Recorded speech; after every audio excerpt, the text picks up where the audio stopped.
हरिः ओम श्री गुरुभ्यो नमः। हरिः ओम नमः प्रणवार्थाय शुद्धज्ञानैकमूर्तये निर्मलाय प्रशान्ताय दक्षिणामूर्तये नमः। मुक्तानन्दाय गुरवे शिष्यसंसारहारिणे भक्तकार्यैकदेहाय नमस्ते चित्सदात्मने। ॐ सहनाववतु सहनौ भुनक्तु सह वीर्यं करवावहै तेजस्विनावधीतमस्तु मा विद्विषावहै। ॐ शान्ति शान्ति शान्तिः। सद्गुरुनाथ महाराज की जय। बड़े प्रेम और सम्मान से आप सभी का हार्दिक स्वागत। श्रुति स्मृति पुराणोक्त आध्यात्मिक विचार, दार्शनिक विचार, प्रस्थानत्रयी, वैदिक मंत्र, सूक्त, स्तुति आदि के ऊपर इस चैनल में चर्चा होती रहेगी, ऐसा मैंने कहा था। अभी हम श्रावण मास के मध्य में हैं। मन में आया क्यों न हम शिव जी के स्तुति से इसकी शुरुआत करेंगे। रामचरितमानस के उत्तरकांड में लोमस ऋषि जी ने शिव जी की स्तुति की है। इस स्तुति को समाज में हम रुद्राष्टकम नाम से जानते हैं। स्तुति में प्रवेश करने से पहले क्यों न हम इसकी भूमिका थोड़ी बनाएंगे। किस परिस्थिति में इस स्तोत्र की रचना हो गई, ये हम देखेंगे। काकभुसुंडी ऋषि जी अयोध्या में रहकर अपनी जीविका चलाते थे, साधन भजन करते थे। एक काल ऐसा आ गया कि अयोध्या में बड़ा अकाल पड़ गया और उस समय भोजन पानी के लिए लोगों ने पलायन करना शुरू कर दिया था। तो काकभुसुंडी ऋषि जी वहां से निकल पड़े और वो उज्जैन नगरी पहुंचे। वहां शुरुआती दिनों में उनको कष्ट उठाना पड़ा, फिर वहीं पर रहने लगे। महाकाल के मंदिर में हर रोज दर्शन के लिए जाते थे, जप उपासना करने के लिए जाते थे और वहीं पर उन्हें गुरु मिले लोमस ऋषि जी। काकभुसुंडी जी गरुड़ जी को उपदेश दे रहे थे, उसी में बीच में वो अपनी कथा भी बता देते हैं। वो कहते हैं कि हे गरुड़ जी, मुझे वहां पर लोमस ऋषि जी मिले, एक अच्छे विद्वान ब्राह्मण, साधु स्वभाव के और गुणी, ज्ञानी और परम दयालु, ऐसे वो विप्र थे। और कैसे थे? परमार्थ बिंदक, परम तत्व को जानने वाले थे। और वो स्वयं भी भगवान शिव जी की उपासना करते थे, लेकिन साथ साथ वो भगवान विष्णु, राम जी को भी मानते थे। और मैं सिर्फ भगवान शिव जी की ही पूजा करता था, उन्हीं के आराधनों में रुचि रखता था, अन्य किसी की आराधनों में रुचि नहीं रखता था। शास्त्रों का सिद्धांत यह है कि उपासक यह ध्यान में रखे कि एक वही परब्रह्म परमात्मा, परम तत्व अनेक रूपों में उपासकों के लिए उपलब्ध है। चाहे वो व्यक्ति प्रार्थना हो या समष्टि प्रार्थना हो, इन प्रार्थनाओं की अपेक्षा से भगवान अवतार लेते हैं, तो विभिन्न रूपों में पृथ्वी पर वो रहते हैं। अपने इष्ट दैवत की पूजा करते समय एक बात जरूर ध्यान रखना है कि हम अन्य देवताओं की निंदा न करें। उनको दुय्यम न समझे, क्योंकि सारे अवतार जो है वो प्रभु के ही है। वहां रहकर मैं अपनी साधना करता था और गुरु के साथ रहने लगा। उन्होंने ही मुझे शिष्य मान लिया था, लेकिन गरुड़ जी मेरे मन में एक कपट था, माने मेरा स्वभाव गड़बड़ था, मन में कपट था, दंभ था, अहंकार भी था। वो गुरु दयालु स्वभाव के हैं, वो मुझे शास्त्र का अर्थ बताते थे, मैं उनकी सेवा करता था और मैं नम्रता पूर्वक उनकी सेवा कर रहा हूं ऐसा उनको दिखाता। हालांकि अंदर से मेरे मन में उनके प्रति श्रद्धा नहीं थी, दिखावटीपना था। तो यहाँ पर ये जो कथा है ये दिखाती है कि आरंभ काल में प्रत्येक साधक कुछ अंश में इसी परिस्थिति में से गुजरता रहता है। प्रारंभ में जहां वो जाता है साधक बनकर, वहां के गुरु हो, संत हो, उनकी सेवा तो करता है, नम्रता तो दिखाता है, लेकिन अंदर अभी तक श्रद्धा जागी नहीं होती है, अंदर कपट होता है। वो जो सिद्धांत हमें बता रहे हैं, संदेश हमें दे रहे हैं, उसका मैं पालन कर रहा हूं, इसका और अच्छी तरह से मैं आपकी सेवा करता हूं, ऐसा नाटक जरूर करता है, लेकिन अंदर से कपट होता है, छल होता है। सभी में नहीं, लेकिन कम अधिक मात्रा में सभी में कुछ ना कुछ तो इस तरह का कपट होता ही है, क्योंकि जीव अनादिकाल से आया हुआ है, अनादिकाल के संस्कार उसमें है। अभी इस शरीर में वो जिस परिवार में पैदा हुआ है, उस परिवार के जो संस्कार है, जिस समाज में रहता है, आसपास का जो समाज है, उनके जो संस्कार है, उसका कुछ ना कुछ तो अंश इस जीव में होता ही है। तो प्रारंभ में साधक में दुर्गुण होते हैं, अज्ञान होता है। तो गरुड़ जी मेरे मन में भी कपट था, अहंकार था, दंभ था और अज्ञान भी था। और वो जो द्विज थे, माने मेरे गुरु थे लोमश ऋषि जी, बड़े दयालु स्वभाव के थे, नीतिज्ञ थे, और मेरी बाह्य नम्रता को देखकर उन्होंने मुझे शिष्य मान लिया था। और वो गुरु जैसे शिष्य को उपदेश करता है, उसी प्रकार का उपदेश वो मुझे देने लगे। और उन्होंने देखा कि मैं भगवान शिव जी की आराधना करता हूँ, उनको मानता हूँ, तो उन्होंने मुझे मंत्र दे दिया, शिव जी का मंत्र दे दिया, और उन्होंने कहा कि ये मैंने तुझे मंत्र दिया है, उसका जप करो। और वो मैं गुरु मंत्र समझ के जप करने लगा। गरुड़ जी हालांकि उन्होंने मंत्र दीक्षा दी, हमारा संबंध गुरु शिष्य संबंध हो गया, उन्होंने मुझे धर्म, कर्म, ज्ञान, नीति, इन सब का ज्ञान उन्होंने मुझे दिया, उपदेश दिया। लेकिन जपऊ मंत्र शिव मंदिर जाई, मैं मंदिर में जाकर, शिव जी के मंदिर में जाकर उसी मंत्र को जपता था, उसी का जाप करता था। वैसे तो ये साधना उत्तम साधना है, जप साधना, गुरु ने दिए हुए मंत्र का जप करना एक उत्तम साधना है, लेकिन मेरे मन में दंभ था और अहंकार, बड़ा भारी अहंकार मेरे अंदर था, और ये एक बड़ा अपराध था मेरा। ऊपर से दिखावटीपना और अंदर से दंभ के कारण मेरे अहंकार में भीषण रूप से एक अंदर ज्वाला उमड़ रही थी, और मैं अंदर ही अंदर शिव जी के भक्तों के अलावा अन्य जो लोग हैं, अन्य भक्त हैं, विष्णु की पूजन करने वाले अन्य भक्त हो, उनसे अंदर के अंदर मेरे मन में क्रोध था। इतना ही नहीं, मेरे विष्णु के बारे में भी मेरे मन में द्रोह आ गया। इस प्रकार मेरे मन में जो अंदर की जो दूषित वासनाएं हो, दुर्गुण हो, ये समय समय पर प्रकट होते थे।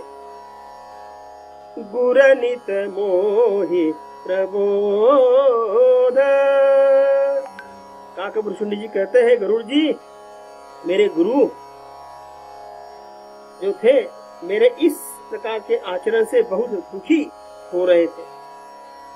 वे चाहते थे कि किसी प्रकार से मेरे शिष्य का उद्धार हो, उसके अंदर के जो दुर्गुण है वो कम हो जाए। तो शिव भक्त के अलावा विष्णु भक्तों को देखकर मेरे मन में क्रोध आता था। कारण यह था कि मेरे हृदय में भेद बुद्धि प्रदान होगी, तो अभेद बुद्धि कैसे आएगी? गरुड़ जी, दंभी और अहंकारी व्यक्ति को कितना भी उपदेश करो उस पर कोई असर नहीं पड़ता। मेरी स्थिति ऐसी ही थी। काकभूषुंडी जी कहते हैं कि बार बार मेरे गुरु ने समझाया अच्छाई क्या है, बुराई क्या है। हे पुत्र, उन्होंने कहा कि हे पुत्र, शंकर जी की सेवा का फल यही है कि भगवान राम के चरणों में निरंतर भक्ति बनी रहे। इसलिए आज से तू भी भगवान राम की, विष्णु की भक्ति कर। शिव जी की तो करते हैं वो। जासु चरण अज शिव अनुरागी। ब्रह्मा जी और शंकर जी भी जिनके चरणों में प्रेम रखते हैं, अरे भागीन, उनसे द्रोह करके तू सुख चाहता है। इस प्रकार गुरु ने सावधान कर दिया कि तुम्हारे अपराध शंकर जी के भी पूज्य परब्रह्म परमात्मा है, तुम उनसे भी द्रोह कर रहे हो। ये कैसी महामूर्खता है। काकभूषुंडी जी स्वयं गरुड़ जी को कह रहे हैं कि एक दिन क्या हो गया, भगवान शंकर जी को भगवान राम का सेवक बता दिया उन्होंने। असल में गोस्वामी जी कहते हैं कि नहीं, भगवान राम और भगवान शिव जी, इनमें सेवक स्वामी सखा संबंध है। दोनों ही कहते हैं कि वो मेरे गुरु है, मैं उनका सेवक हूं। तो वही बात लोमश ऋषि जी ने काकभूषुंडी जी को सुनाया था। जब मैंने ये सुना तो मेरे हृदय में आग लग गई। एक तो मैं अंदर से दुर्गुण विद्यमान है, अहंकार दंभ है। उन्होंने जो मुझे शिक्षा दी, मुझे ऐसा लगा कि जैसे सांप के मुंह में आप दूध डालो तो उस दूध का जहर ही बनेगा। गरुड़ जी, वैसे ही दूध सात्विक है, लेकिन उस दूध का सांप के मुख में जाने के बाद जहर बनेगा। इसी प्रकार गुरु ने सुंदर उपदेश मुझे किया था, लेकिन बुद्धि में जाकर विकृत ही हो गया। एक दिन की बात है, एक बार ऐसा हुआ कि मैं भगवान शिव जी के मंदिर में बैठा हुआ था, तब गुरु आ गए। गुरु वहां पर आने के बाद मैं अपनी जगह से उठा नहीं, न ही मैंने उनको प्रणाम किया। लेकिन गुरु ने कुछ नहीं कहा। वो अपने स्वभावतः जो दयालु कृपालु स्वभाव के हैं, वो स्वयं जाकर एक जगह बैठ गए। सो दयाल नहीं कहे वो कछु। मेरा अपमान वाला भाव जानते हुए भी उन्होंने उस मेरे भाव की उपेक्षा कर दी। मैंने उनको प्रणाम नहीं किया था। शांत स्वभाव के हैं मेरे गुरु, चुपचाप रह गए। लेकिन अति अघोर अपमानता, गुरु का अपमान बहुत बड़ा पाप है। ऐसा घोर पाप शंकर जी नहीं सह पाए। जब गुरु ने कुछ नहीं कहा तो शंकर जी ने अपने मुख से मुझे ऐसे कुछ शब्दों से लताड़ा, ऐसे कुछ शब्दों से डांटा। गरुड़ जी, मंदिर में आकाशवाणी हुई, मैंने शंकर जी की वाणी सुनाई दी। उन्होंने क्या कहा, रे हतभाग्य अज्ञ अभिमानी, तू बड़ा अज्ञानी है और अभिमानी है। शास्त्रानुसार भाग्यशाली वही व्यक्ति है जो अभिमान रहित हो, जो मुमुक्षु हो, जो जिज्ञासु हो, जो भगवान का भक्त हो, वही भाग्यशाली है।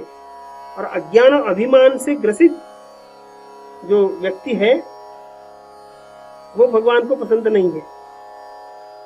शिव जी कहते हैं कि यद्यपि तेरे गुरु को क्रोध नहीं आया, उन्होंने तुमसे कुछ कहा भी नहीं, क्योंकि वे तो बड़े दयालु है। और वो कैसे है, चित्त सम्यक बोधा, उनको शास्त्र का ठीक ठीक ज्ञान भी उनको है, तो भी हे मूर्ख, मैं तुम्हें शाप दूंगा, क्योंकि नीति के विरुद्ध आचरण करने वाला मुझे कतई पसंद नहीं है। जाओ नहीं दंड करो खल तोरा। भगवान शंकर जी कहते हैं कि यदि मैं तुझे दंड नहीं दूं तो मेरा श्रुति का मार्ग भ्रष्ट हो जाएगा, फिर कौन शास्त्र को सुनेगा। और यदि गुरु का अपमान करने के बाद भी कोई सब प्रकार से संपन्नता और प्रसन्न बना रहे और उसे सद्गति प्राप्त हो जाए, तो फिर कौन कहेगा कि गुरु का आदर करना चाहिए। कौन शास्त्र पढ़ेगा। और हाथ में संविदा लेकर श्रद्धा भक्ति पूर्वक गुरु के पास जाकर कौन प्रश्न करेगा कि मुझे परमार्थ की बातें सुना दो, मेरे हाथ से कहीं श्रुति की बातें गलत न सिद्ध हो जाए। तो इसलिए तुम्हें दंड देना आवश्यक है। हम इस जगत में देखते समस्त देश जो है, हर देश का अपना अपना एक संविधान है, न्यायिक व्यवस्था है। जो जो व्यक्ति जिस प्रकार का अपराध करता है उसी प्रकार उसे दंड मिलता है। तो ये तो श्रुति का विधान है।